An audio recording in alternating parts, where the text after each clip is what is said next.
మనం ఇదివరకు జీవ విచార అనే ఒక ఘట్టాన్ని చెప్పుకున్నాం. జీవుడు అంటే ఏమిటి? అందరికీ వచ్చే ప్రశ్న ఇది సాధారణంగా. నేనెవరు? నేను ఎక్కడి నుంచి వచ్చాను? ఎందుకు వచ్చాను? నా పర్పస్ ఏమిటి? నేను చేయాల్సింది ఏమిటి? అన్నీ చేస్తూ ఉన్నా కూడా ఆ ప్రశ్న వస్తుంది మనకి. ఇదేనా అసలైన పని నేను చేయాల్సింది? ఇందుకేనా నేను వచ్చింది అనే ప్రశ్న ఉంటుంది. అది గురుకృపతో ఆధ్యాత్మికంలో మాత్రమే తీరుతుంది ఆ ప్రశ్న. లౌకికంగా పోయే ప్రశ్న కాదది. దానికి ప్రాపంచికమైన సమాధానం లేదు. ఎందుకంటే ప్రపంచంలోనే మనకి ఆ ప్రశ్న పుట్టింది కాబట్టి ప్రపంచంలోనే ఆ సమాధానం దొరకదు. ఆధ్యాత్మికంలోనే ఆ ప్రశ్నకి సమాధానం శాంతి. అది చెప్పేందుకోసం జీవ విచార అనే ఘట్టాన్ని చెప్పారు. అంటే ఈ జీవుడు అంటే ఎవరు? ఈ జీవుడు ఎలా వస్తున్నాడు? ఎలా తయారవుతున్నాడు?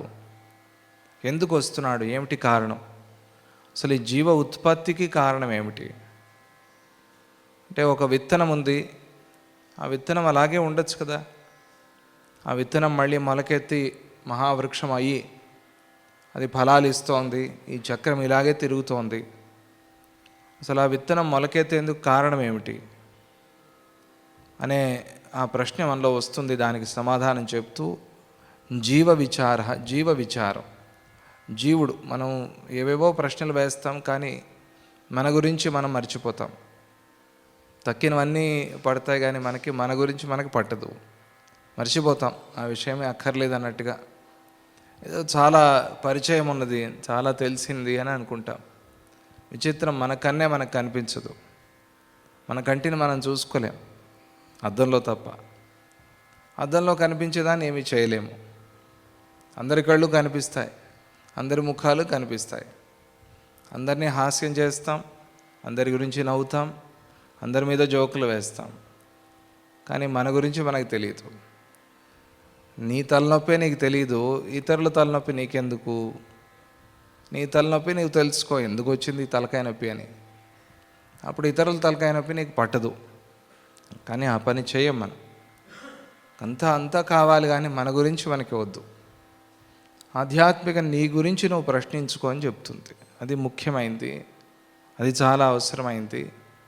దాని గురించి తెలిస్తే మిగతావన్నీ నీకు తెలుస్తాయని చెప్తుంది. ప్రపంచమంతా ఎట్లా వచ్చింది అని అడిగే బదులు నేను ఎట్లా వచ్చాను, ఎందుకు వచ్చాను అని అడిగితే దానిలోనే అన్నిటికీ సమాధానం ఉంది. దాన్ని మనస్సులో ఉంచుకుని జీవ విచార అనే ఘట్టాన్ని చెప్పారు. దైవం అంటే ఏమిటి అని అడిగాడు శ్రీరాముడు. దైవం అంటారే, దైవం అంటే ఏమిటి? దానికి సమాధానం చెప్తూ చాలా విషయాలు చెప్పి కర్మ, దైవము, జీవుడు, దేవుడు, పరమాత్మ, ఇవన్నీ విషయాలు చెప్పి సర్వ శివస్త్వేక పదోక్తమేతత్ అని ఆ సర్గని పూర్తి చేశారు. సర్వ శివ, ఎన్ని మాటలు ఎందుకు? ఒకే ఒక మాటలో చెప్పమని అడుగుతారు కదా అందరూ. నాకు అన్నీ ఒక కీ ఓపెన్ చేస్తే మొత్తం ఇల్లంతా ఓపెన్ అయినట్టుగా ఒకటే ఒక కీ, అటువంటిది ఏదైనా ఉందా అని, పాస్వర్డ్ లాగా. ఆ పాస్వర్డ్ తెలిస్తే మొత్తం కంప్యూటర్ అంతా ఓపెన్ అవుతుంది. అలా ఏదైనా పాస్వర్డ్ ఉందా అని. ఉంది ఆధ్యాత్మికంలో. ఏంటది? సర్వ శివ అనుకో. శివ అంటే మంగళస్వరూపుడైన పరమాత్మ అని అర్థం. అంతా కూడా ఆ మంగళస్వరూపమైన పరబ్రహ్మయే అనేదాన్ని ఎప్పుడు మర్చిపోవద్దు. ఎప్పుడు దాన్ని నిరంతరంగా ధ్యానం చేస్తూ ఉండు, గుర్తు చేసుకుంటూ ఉండు. మర్చిపోతూ ఉంటాము, గుర్తు చేసుకుంటూ ఉండాలి. ఇది అన్నిటికీ మూలమైనది, అన్ని శాస్త్రాల సారమైనది ఇది అని ఆ మాటతో ఆ సర్గని పూర్తి చేశారు. ఇక 66వ సర్గ సంస్కృతి పరమయోగము అని ఈ సర్గని ప్రారంభిస్తూ వశిష్ఠులు వారు చెప్తున్నారు. ఏవమేకం పరం వస్తు రామ నానాత్వమేత్యలం నానాత్వమివ సంజాతం దీపాద్దీపశతం యథ. శ్రీరామ, నువ్వు అడిగావు ఒకడే పరమాత్మ పరబ్రహ్మ ఉన్నప్పుడు ఈ నానాత్వం ఎట్లా కనిపిస్తోంది? నానాత్వం అంటే ఇన్ని రకాలుగా, ఇన్ని జీవులని, ఇన్ని బ్రహ్మాండాలని, ఇంత యూనివర్సు, ఇంత గెలాక్సీ, ఇవన్నీ లెక్కలు చెప్తున్నాం కదా. ఈ నానాత్వం ఎట్లా వచ్చింది అని. ఈ నానాత్వానికి కారణం ఏమిటి అని అడిగావు. దానికి నేను సమాధానం చెప్పాను. ఈ విధంగా అంటే పూర్వం మనం చెప్పుకున్న విధంగా ఆ రికార్డింగ్స్ అన్నీ వింటే అక్కడ ఏం చెప్పాడో మనకి తెలుస్తుంది. ఏవం ఏకం పరం. ఈ విధంగా మనం ఇప్పటివరకు మాట్లాడుకున్న విధంగా ఏకం పరం, ఒకటే అయిన ఆ పరమాత్మ వస్తువు అంటారు. పరమాత్మ అనేది స్త్రీలింగమా పుల్లింగమా అనే ప్రశ్న, నపుంసకలింగమా అనే ప్రశ్న లేదు. వస్తువు అని, బ్రహ్మ వస్తువు. ఏది తెలియాలి నీకు అంటే వస్తువు తెలియాలి. దేశకాల విషయాతి వర్తియత్, దేశకాల విషయాలకి అతివర్తి దాటి వాటికి పైన ఉండే వస్తువు ఏదైతే ఉందో అది బ్రహ్మ వస్తువు. దాని గురించి ఆలోచన చెయ్యి. దానికి జాతి నీతి కుల గోత్ర వర్జితం. జాతి నీతి కులము గోత్రము వీటన్నిటికీ అతీతమైనది అది. వీటి వల్ల దొరికేది కాదు అది. నామ రూప గుణ దోష దూరగం. నామానికి రూపానికి గుణాలకి దోషాలకి దూరంగా ఉండేది అది. ఇవేవి లేనిది. పూర్ణ గుణము అని కూడా చెప్పలేం. గుణానికి కూడా అతీతమైనది అది. అటువంటి బ్రహ్మ వస్తువుని భావయ, మనస్సులో భావన చేయని. అటువంటి బ్రహ్మ వస్తువు గురించి అనుకోని. అంటే నువ్వు అనుకునేవి, నువ్వు చూసేవి, నువ్వు వినేవి ఇవేవి కావు. వీటికన్నిటికీ అతీతమైనది అది. ఈ పంచభూతాల్లో ఉన్న ఈ ఇంద్రియాలు, ఈ ఇంద్రియాలతో పంచేంద్రియాలతో తెలిసేది కాదు అది. ఇంద్రియ అతీతమైనది. మనస్సుకు కూడా తెలిసేది కాదు. ఒక సహాయం చేస్తుంది అంతే మనస్సు, బుద్ధి. ఆ మనస్సుతో ప్రయత్నం చేసి ఆ మనస్సుతో పట్టుకుని ఆ మనస్సుని కూడా లయం చేసేసి ఉంటే ఆ స్థితి ఆ బ్రహ్మ వస్తువుది. అటువంటి ఆ స్థితి అది. అందుకనే వస్తువు అని పిలుస్తారు. అలా కూడా చెప్పకపోతే తెలియదు మనకి. ఎలా దాని గురించి మాట్లాడుకోవాలి కదా మనం. దాని గురించి సంవాదం జరగాలి కదా. అడిగేందుకు ఏదో కావాలి, చెప్పేందుకు ఏదో కావాలి, లేకపోతే అసలే అర్థం కాదు మనకి. అందుకనే బ్రహ్మ వస్తువు అని చెప్పారు. అంటే అదొక పదార్థం అని కాదు, ఒక విషయం అని కూడా కాదు అది. అది ఒక సబ్జెక్టు కాదు, ఆబ్జెక్టు కాదు అది.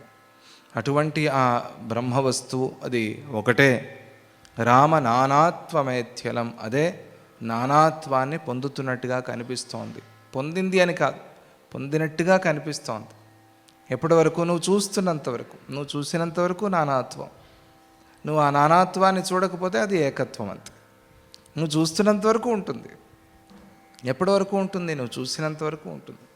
నేను చూసేవాడిని అని నువ్వు అనుకునేంత వరకు ఉంటుంది అది. మరి ఏం చేయాలి? ఏకత్వం రావాలి అంటే ఇది నానాత్వం కాదు, ఇది ఏకమే అని తెలుసుకోవాలంత. అలా తెలియాలంటే ఏం చేయాలి? గురుకృప కావాలి. గురుకృపని పొందేందుకు కావాల్సిన సాధన చేయాలంత. ఆ ఉపదేశంతో, ఆ వాక్యాలతో దాన్ని అనుభవించి తెలుసుకోవాలి. మనకే అనుభవానికి రావాలి. స్వానుభవం అంటారు. వస్తుంది, అనుభవానికి వస్తుంది. అలా నానాత్వంగా కనిపిస్తోంది ఇదే ఈ బ్రహ్మ వస్తువు. ఏకమైన ఈ బ్రహ్మ వస్తువు నానాత్వంతో కనిపిస్తోంది. నానాత్వం ఇవ సంజాతం. నానాత్వం కాదు, ఇది అనేక రకాలుగా ఉంది అని కాదు, అనేక రకాలుగా ఉన్నట్టుగా. ఎందుకంటే నువ్వు పడుకున్నప్పుడు గాఢ నిద్రలో ఎవరున్నారు? ఎంతమంది ఉన్నారు అక్కడ? నేను లెక్క పెట్టుకున్నావా? ఎవరు లేరు. నువ్వు కూడా లేవు, నేను కూడా లేను. పడుకున్నప్పుడు నేను కూడా లేనంతే. నేనున్నాను అనుకుని పడుకుంటే నిద్ర అవుతుందా? కాదు, అది నిద్ర కాదు. నిద్ర రావట్లేదండి. నేనున్నాను అనుకున్నావు, అందుకే నిద్ర రావట్లేదు. నేను కూడా మర్చిపోయావు, సుఖంగా ఉన్నావు నువ్వు. నేను కూడా మర్చిపోయావు కాబట్టి సుఖంగా నిద్రపోయి లేచావు. అది మరవలేదనుకో, నిద్ర రాదు. నేను ఒక్కడే ఉన్నాను రూమ్లో, అమ్మయ్య అనుకుంటే కూడా నిద్ర వచ్చినట్టు కాదు, దాంతో కూడా సుఖం ఉన్నట్టు కాదు. అది కూడా నువ్వు మర్చిపోయి, అది ఒక వరం ఇచ్చాడు భగవంతుడు. అందుకనే డాక్టర్లు అడుగుతారు నిద్రపడుతోందా అని. అంటే నిద్రపడుతోంది అంటే కనీసం గంట సేపో అరగంట నిద్రపడుతోంది అంటే అది కొద్దిగా రోగం తగ్గే అవకాశం ఉంది అని. అసలే నిద్ర రావట్లేదంటే రోగం పెరుగుతుంది. భగవంతుడు ఒక అనుగ్రహాన్ని ఇచ్చాడు. ఆ నిద్ర ద్వారా తెలుసుకోని, నిద్ర ద్వారా అర్థం చేసుకొని. ఎప్పుడు నిద్రపోమని కాదు, నిద్ర బాగుంది కదా భగవంతుడి వరం అది, ఎప్పుడు నిద్రపోతే సరిపోయింది ఇది కాదు అభిప్రాయం. ఏ సమయంలో పట్టాలో ఆ సమయంలో పడితే మంచిది. ఆ నిద్రే మనకి ఒక శాస్త్రాన్ని తెలుపుతుంది. ఆ నిద్రే ఒక పెద్ద అనుభవం మనకి. నిద్రలో ఏముంది? ఎవరున్నారు? ఒకసారి ఆలోచన చేస్తే మనం ఎవరున్నారు ఆ సమయంలో? నేననేది కూడా లేదు, అడ్రస్ కూడా లేదు. నేననే అడ్రస్ కూడా పోయింది అక్కడ. అందుకనే సుఖంగా ఉన్నాం. అంటే తెలుస్తుంది మనకి, ఓహో ఈ అడ్రస్ పోతే సుఖంగా ఉంటాం మనం, అడ్రస్ ఉంటే తాపత్రయం. అడ్రస్ లేని వాడికి అంతా నాదే, కాశీ అంతా నాదే అంటాడు. ఎక్కడ కాశీలో? కహా? నేను అడిగారు, మీరు కాశీలో అడగండి, ఎక్కడ ఉంటారు కాశీలో? కాశీలో ఉంటాం. కాశీలో ఎక్కడ? కాశీ అంతా నాదే అని. కాశీలో ఎక్కడ? ఈరోజు ఇక్కడ ఉంటాను, రేపు అక్కడ ఉంటాను అనేవాళ్ళు ఉన్నారు కొంతమంది. సుఖంగా ఉంటారు, ఆనందంగా ఉంటారు. ఒకటే రాసుకున్నాం అనుకోండి, అక్కడే ఉంటాం. లేదా ఇది పెంచుకోవాలని తాపత్రయం చేస్తాం. ఇవన్నీ సహజంగా ప్రపంచంలో ఉండేవి. నానాత్వమివ సంజాతం, నానాత్వం లాగా, నానాత్వం కాదు, నానాత్వం లాగా. నువ్వు చూసావని అది నానాత్వం ఉంది అని చెప్పేందుకు అవుతుందా? నువ్వు చూసావు అంతే. నువ్వు వేరే వేరే పాత్రల్లో, వేరే వేరే అద్దాల్లో ఇంతమంది సూర్యులు ఉన్నారు అని చూసావు. నువ్వు చూసావని ఉన్నారనేందుకు సాధ్యమా? సూర్యులు ఇంతమంది ఉన్నారు, ఎన్ని అద్దాల్లో ఇంతమంది సూర్యులు ఉన్నారు అని అంటామా? లేదు, మనకు కనిపిస్తోంది అంతే. ఎందుకలా అంటే ఏమో మనం అలా చూస్తున్నాం. దానికి ఆ అద్దాలు కారణమో, లేదా మన కంటి దోషము కారణమో, లేకపోతే మన అజ్ఞానం కారణమో ఏమో తెలియదు మొత్తానికి. అలా నానాత్వమివ సంజాతం. దానికి ఒక చక్కటి ఉదాహరణ కూడా చెప్పారు. దీపశతం యథా. ఇదే మనం కొద్దిగా మన దృష్టిని మార్చుకుంటే, మనం చూసే ఈ ప్రాపంచిక లౌకిక దృష్టిని మార్చుకుంటే ఆధ్యాత్మికం అర్థమవుతుంది. మనకేది కనిపిస్తోందో ఇదే సత్యము అని అనుకుంటాం. ఇదే వచ్చింది పొరపాటు, ఇదే వచ్చింది ఇబ్బంది. దాన్ని కొద్దిగా మార్చి చూడాలి మనం ఆధ్యాత్మికంలో. మనకు కనిపించేవే, దీన్ని కొద్దిగా మార్చుకుని అర్థం చేసుకోవాలంతే ఆధ్యాత్మికంలో. దీపశతం యథ. ఒకే దీపం ఉంది ప్రారంభంలో. 1,00,000 వర్తి నోము చేస్తున్నారు అని కూర్చున్నారు. దానికి ఏదో ఒక దీపం కావాలి కదా. ఆ దీపం విడిగా పెట్టి దాన్ని వెలిగించి దానికి పూజ చేసి ఆ దీపమే ఇంకొక 10 దీపాలు వెలిగించి అందరికీ ఇస్తారు, లేదా వాళ్ళే వెలిగిస్తారు. ఈ దీపంతో తక్కిన దీపాలన్నీ వెలిగించండి అని.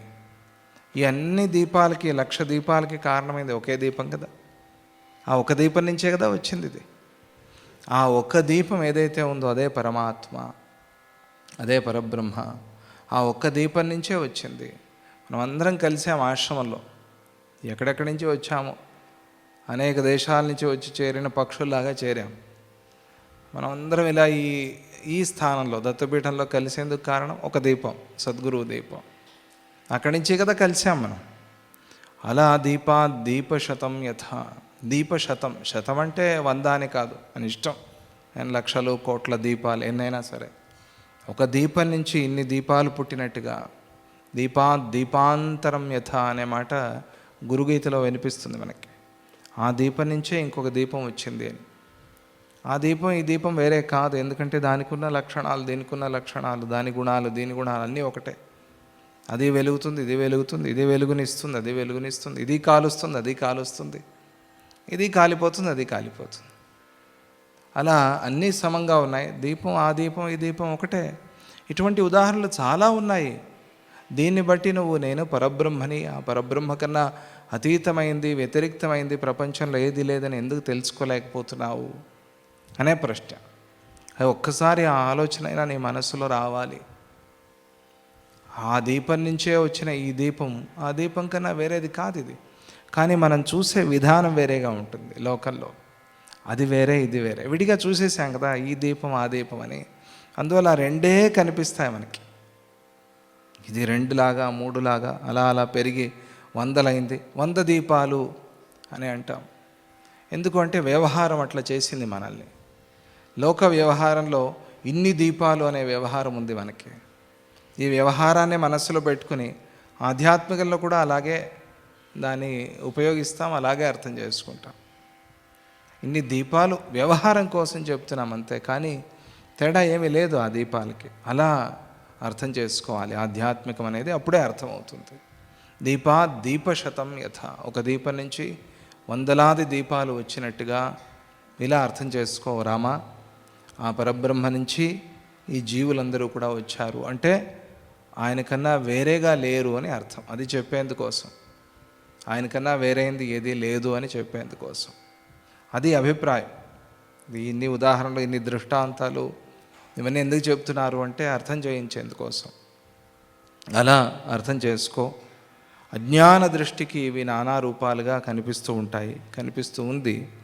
యథాభూతమసద్రూపం ఆత్మానం యది పశ్యతి విచార్యతేంతస్తదనుభావహీనం నశోచతి. చిత్ నుంచి, చిత్ అనే విషయం మనకి ఎన్నిసార్లు వస్తుందో, ప్రతి 5 శ్లోకాలకు ఒకసారి వస్తుందేమో యోగ వాసిష్టంలో. చిత్ అంటే ప్రకాశం, చిత్ అంటే శుద్ధ జ్ఞానం. ఆ చిత్ నుంచి చిత్తం పుట్టింది అని అంటే ఆ పూర్ణ జ్ఞానం నుంచి, ఆ పూర్ణ ప్రకాశం నుంచి అల్పమైన ప్రకాశం, అల్పమైన జ్ఞానం పుట్టింది. ఇంకా చిత్ కాస్త చిత్తం అయిపోయింది. ఆ చిత్తు నుంచి పుట్టిన చిత్తానికే నానా రూపాలు అని తెలుసుకోవాలి. చిత్తమాత్రం నరస్తస్మిన్ గతే శాంతమిదం జగత్ ఉపానద్గూఢపాదస్య నను చర్మాస్తృతైవ భూ. పరమాత్మకే నానా రూపాలు ఉన్నట్టుగా అజ్ఞానులు చూస్తూ ఉంటారు అని మనం గుర్తు చేసుకోవాలి. ఇప్పుడు అనుకుంటూ ఉండాలి, పరమాత్మకే నానా రూపాలు, ఇలా చూడటంలో తప్పేముంది అని కొంతమంది అడుగుతారు. నానా రూపాలంటే నానా రూపాలుగానే అక్కడికి ఆగిపోతాం. నానా రూపాలు ఉన్నాయంటే ఇది సర్వసాధారణం, ఇది అందరికీ తెలిసిన విషయమే. ఆధ్యాత్మికం దీనికి అవసరం లేదు. దానికన్నా పై మెట్టు అన్ని రూపాలు ఆయనవే అనేది భక్తి మార్గం అయితే, అన్ని రూపాలు అనేది లేనే లేవు, ఉన్నది ఆయన ఒక్కడే అనేది దానికన్నా పై మెట్టు, ఆధ్యాత్మికమైన మెట్టు. ముందు అన్ని రూపాలు ఆయనవే, అంతా ఆయనే అని తెలుసుకునే ప్రయత్నం భక్తి మార్గంలో చేస్తాము. అది అయిన తర్వాత అన్ని రూపాలు ఆయనే అయితే, అన్నీ తానే అయితే, అన్నీ తానైన వాడు ఒకడే అయి ఉండాలి కదా అనేది ఆధ్యాత్మిక మార్గం, అది జ్ఞాన మార్గం. అందువల్ల భక్తి మార్గం జ్ఞాన మార్గానికి సహాయం చేస్తుంది. ఇక్కడ కఠోపనిషత్తులో ఒక మాటని గుర్తు చేసుకోవాలి మనం. అగ్నిర్యథైకో భువనం ప్రవిష్టో రూపం రూపం ప్రతిరూపో బభూవ. అగ్ని ఒకడే అయినా కూడా, దీపంలాగానే అనుకోండి, దీప ఉదాహరణ చెప్పినట్టుగానే అగ్ని కూడా అంతే. కట్టెలో పుట్టిన అగ్ని అయినా, పెట్రోల్ నుంచి పుట్టిన అగ్ని అయినా, ఎలా వచ్చిన అగ్ని అయినా కూడా చేసే పని ఒకటే, కాల్చటం. రూపం రూపం ప్రతిరూపో బభూవ ఏకస్తథా సర్వభూతాంతరాత్మ. ఏక ఒకడే, సర్వభూతాంతరాత్మ అందరిలోనూ అంతరాత్మగా ఉన్నవాడు. ఏకస్తథా సర్వభూతాంతరాత్మ రూపం రూపం ప్రతిరూపో బహిశ్చ. అలాగే ఈ పరమాత్మ విషయాన్ని కూడా అర్థం చేసుకో. అగ్ని ఎలాగైతే అనేకంగా ఉంటూ కనిపించినా కూడా అగ్ని ఒకటే అని అంటాము.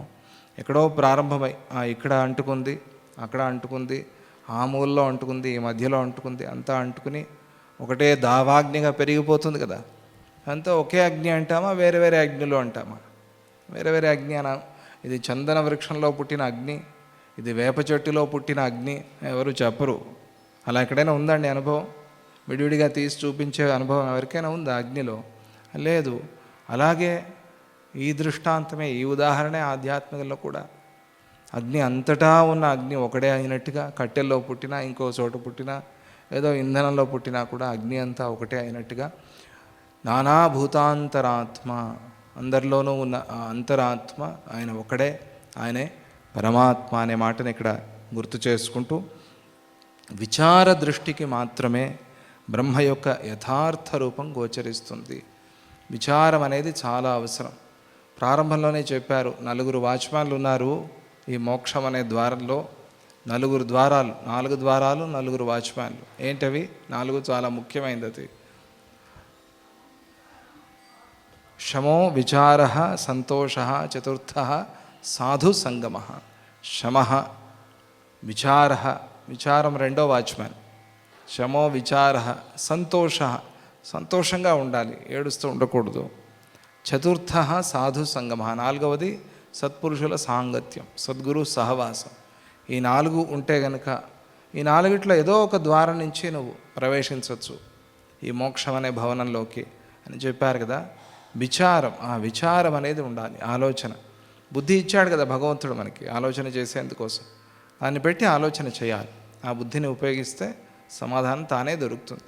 విచారం అనే దృష్టి, ఆ దృష్టి ఉన్నప్పుడు అది గోచరం అవుతుంది. దాని ప్రయత్నం చేయాలి. దాన్ని ఆ గురువాక్యాలు విని దాని లోపల లోడనం అంటారు, అంటే అవలోడనం. మజ్జిగ చిలికినట్టుగా చిలికితే మథనం చేస్తే ఆ మథనం నుంచి వెన్న పుట్టినట్టుగా విషయం తెలుస్తుంది. విచారం లేకపోతే అలాగే అక్కడే ఉండిపోతాం. ఎక్కడ వేసిన గొంగళి అక్కడే అంటారు, అక్కడే అలాగే ఉండిపోవాల్సి వస్తుంది. అందుకు కాదు కదా మనం పుట్టింది. తెలుసుకుని పై స్థాయికి పై మెట్టికి ప్రమోషన్ కావాలి అని అనుకుంటాం. ప్రమోషన్ లేకపోతే ఏడుస్తాం. ఇన్నేళ్ళు అయిందండి చేరి, ప్రమోషనే రాలేదు, 12 ఏళ్ళైనా ప్రమోషన్ రాలేదు అని. అలాగే అంత జీవితం వెళ్ళిపోతుంది కానీ ప్రమోషన్ రాలేదు అని ఎవరు ఏడవరు. ఇది విచిత్రం. ప్రమోషన్ రాలేదండి, ఎవరు అనరు. ఎందుకు ప్రమోషన్ అంటే ఆధ్యాత్మికంగా నాకేం ప్రమోషన్ రాలేదే అని ఎందుకు బాధపడరు అని ప్రశ్నిస్తారు. మనం ఎలా ఎదగాలి అనుకుంటామో, లౌకికంగా ప్రాపంచికంగా ఎదగాలి అనుకుంటాం కదా, అలాగే ఆధ్యాత్మికంగా కూడా ఎదగాలి కదా. ప్రాపంచికంగా ఎదగకపోతే ఏమి నష్టం లేదు, అలా అలా కాలం గడిచిపోతుంది. 80 ఏళ్ళు, 90 ఏళ్ళు, 100 ఏళ్ళు, దేవుడి దయ శతమానం, తర్వాత శరీరం వెళ్ళిపోతుంది. కానీ ఇలా ఎదక్కపోతే మాత్రం, ఆధ్యాత్మికంగా ఎదక్కపోతే మాత్రం జన్మ వ్యర్థం అయిపోతుంది. ప్రాపంచికంగా అయితే అది మాత్రమే, ఆ జన్మ మాత్రమే. ఆధ్యాత్మికంగా ఎదక్కపోతే జన్మలు జన్మలు అట్లా వరుస ధారలాగా వేస్ట్ అయిపోతాయి. అందుకనే ఆ విచారం అనేది భగవంతుడు ఇచ్చాడు కాబట్టి ఆ విచార దృష్టితో ఆలోచన చేసినప్పుడు ఇది గోచరం అవుతుంది. పరమాత్మ జ్ఞానము లభించినప్పుడు చిత్తం యొక్క జీవకల్పన, దాని యొక్క బంధము కూడా మిథ్య అని తెలుస్తుంది. ఆ జ్ఞానం గోచరమైనప్పుడు అసలు ఈ బంధం అనేది లేదు అని ఎన్నోసార్లు చెప్పారు కదా స్వామిజీ. నువ్వు స్తంభాన్ని పట్టుకుని విడు విడు విడు అని ఏడిస్తే స్తంభాన్ని నిన్ను పట్టుకుంది కాదు కదా, నువ్వు స్తంభాన్ని పట్టుకున్నావు.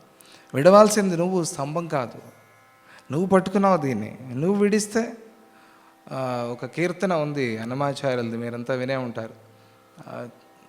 వదలవు నీవవి వద్దనక, నువ్వు వద్దనకపోతే ఇవి వదలవు, నువ్వు తెంచకపోతే ఇవి తెగవు. నువ్వే తెంచాలి, నువ్వే వద్దనాలి. అప్పటి వరకు ఈ బాధ, ఈ కష్టం, ఈ దుఃఖం ఇట్లాగే ఉంటుంది. ఎందుకంటే బంధం నువ్వు తయారు చేసుకుంది. నువ్వు ఉన్నావు బంధంలో, అది నిన్ను పట్టుకుంది అని నువ్వు అనుకుంటున్నావు, కానీ నువ్వు పట్టుకున్నావు దాన్ని. ఎన్నోసార్లు చెప్పారు స్వామిజీ స్పీచ్లో. నువ్వు స్తంభాన్ని పట్టుకుని స్తంభం విడవంటే ఎట్లా విడుస్తుంది, అది నువ్వు విడవాల్సింది అని. అలాగే బంధం అనేది కూడా మిథ్యా అని తెలుస్తుంది. అందుకనే బంధ మోక్షాలు అనేవి లేవు అని. ఆధ్యాత్మికంలో కొంచెం ఇంకా పై స్థాయికి వెళ్ళినప్పుడు బంధ మోక్షాలనే మోక్షం కూడా లేదు అని. ఎందుకంటే నిత్యముక్తుడివి నువ్వు, నిత్య ఆనంద స్వరూపుడివి నువ్వు, నిత్యముక్త స్వరూపుడివి. కానీ నేను బద్ధుణ్ణి అని నువ్వు అనుకుంటున్నావు, నన్ను కట్టేశారు అనుకుంటున్నావు. అది ఎప్పుడో విడిచేశారు. అది ఏదో దాన్ని ఏదో పట్టుకుంది అని భ్రమలో ఉండిపోయి అది ఎప్పుడో విడిపించేశారు. పిల్లల్ని కాసేపు కట్టేసేయండి, మీరు అలవాటు ఉండే ఉంటుంది, చూసే ఉంటారు. కట్టేసేయండి, పిల్లలు అనుకుంటారు నన్ను కట్టేశారని, చాలా ప్రయత్నం చేస్తారు విడిపించుకోవడానికి. ఇక కాదు అని తెలిసి కామ్గా కూర్చుంటారు, నేను విడిపించుకోలేను. తర్వాత మెల్లగా వాళ్ళు నిద్రపోతున్నప్పుడు దాన్ని విప్పేసేయండి. తర్వాత విడిపించుకోవాలని ప్రయత్నం కూడా చేయరు, ఎందుకంటే నన్ను కట్టేశారు, నేను విడిపించుకోలేను అని అనుకుంటారు. వాళ్ళకి తెలీదు. ఇలా ఉంది వ్యవహారం ఆధ్యాత్మికంలోని. బంధ మోక్షాలు అనేవి కూడా లేవు. బంధంలో ఉన్నావు కాబట్టి మోక్షం అనే పదాన్ని వాడతారు. నిత్యముక్తుడివి నువ్వు. బద్ధుడు బంధం అయిపోయింది అని అంటే పరమాత్మ కూడా బంధం ఉంది అని అర్థం వస్తుంది. బంధం లేదు, ఉన్నట్టుగా భ్రమించావు అంతే, ఉంది అని అనుకున్నావు. అందుకనే బంధమోక్షాలు అనేవి లేవు. శోకము తొలగిపోతుంది, దాంతో దుఃఖం తొలగిపోతుంది. తరతి శోకం ఆత్మవిత్.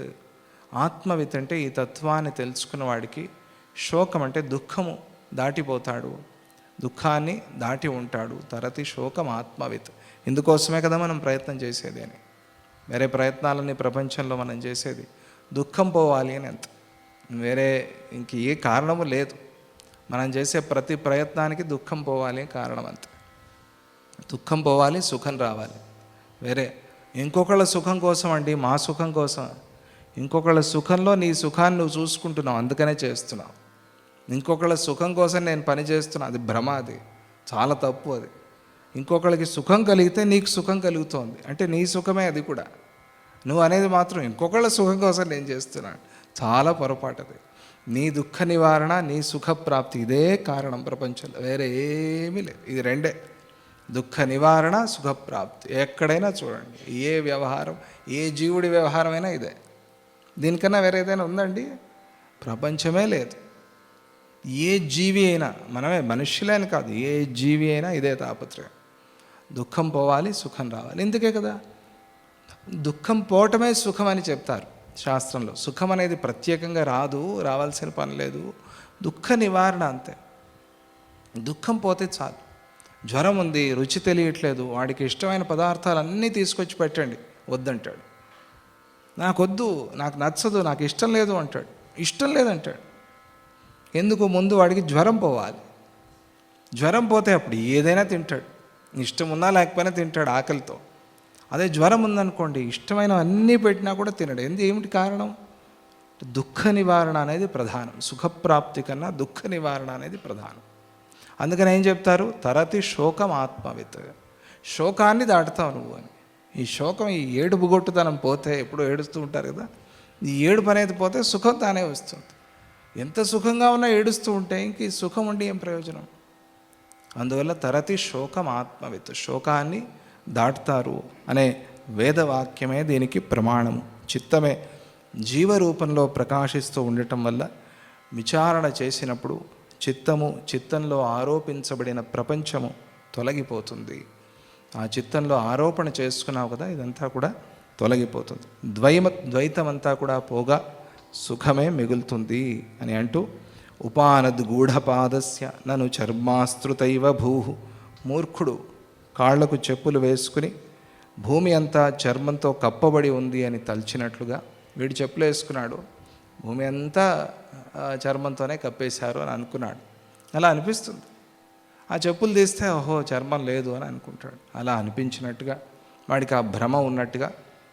కొంతమంది కొత్త పిచ్చివాడు పొద్దరడు అనే ఒక సామెత ఉంది. అట్లా కొత్తల్లో చెప్పులు వేసుకున్న వాళ్ళకి అలాగే ఉంటుందేమో, ప్రపంచం అంతా చర్మంతో కప్పేశారు, అందుకనే నాకు ఏ కష్టమో తెలియటం లేదు, భూమి ఎంత అని అలా అనుకున్నట్టుగా అజ్ఞాని కూడా పరమాత్మను అజ్ఞానంతో కప్పబడి ఉన్నాడు అని భావిస్తూ ఉన్నాడు.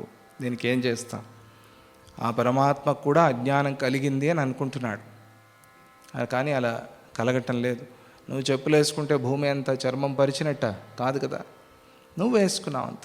అలాగే ఈ అజ్ఞానం అనేది ఈ జీవుడికి పట్టింది, కానీ ఇది పరమాత్మ నుంచి వచ్చినా కూడా ఈ జీవుడికి పట్టింది, కానీ పరమాత్మకి అజ్ఞానం అనేది లేదు. అంటే నేను పరబ్రహ్మని అని తెలుసుకున్నప్పుడు, నా అజ్ఞానం దూరమైనప్పుడు నాకు దుఃఖ నివారణ అయ్యి నేను సుఖంగా సంతోషంగా ఉంటాను. ఎందుకంటే నేను పరమాత్మనే నా స్వస్వరూపాన్ని తెలుసుకున్నాను కాబట్టి. అందువల్ల ఆయనకి ఎప్పటికీ బంధమోక్షాలు అనేవి లేవు.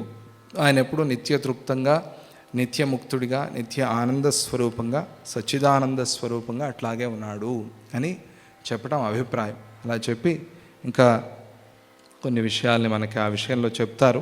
ఇదంతా సంస్కృతి అంటే సంసారం అనుకున్నాం కదా, ఈ చక్రం, జనన మరణాలు, దానికి కారణమైనవి వాటన్నిటినీ కూడా వివరిస్తూ ఉన్నారు. ఆ విషయాల్ని మళ్ళీ మనం రేపు చెప్పుకుందాం.